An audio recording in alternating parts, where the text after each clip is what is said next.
Hi, I'm Don, and this is The Hobbyist Geek.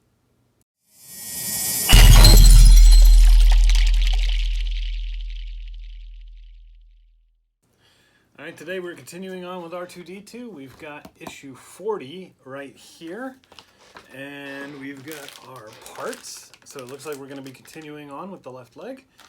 Let's open her up and let's see what we got. Alright, here are the parts we get with this issue.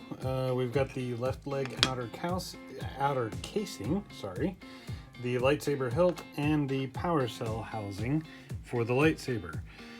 Now these do slide together pretty nicely. They do twist and turn, and I don't see how they're going to attach, but we're not actually going to be doing anything with these in this issue, so we can set these to the side. But that does look pretty cool.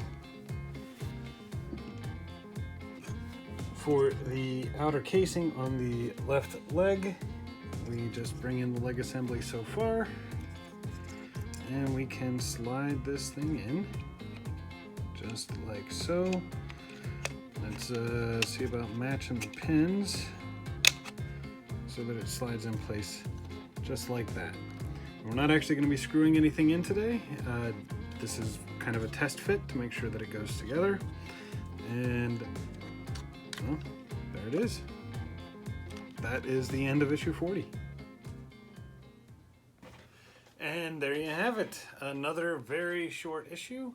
Not a whole lot to do, but we've actually been through this once before, and we know how this is going to end up. So I'm pretty excited to be continually making progress, and we are 40% of the way through this build already. Plus some extra parts for the lightsaber. So if you like the video, please remember to like, share, and subscribe, and we'll see you next time. Have a great day.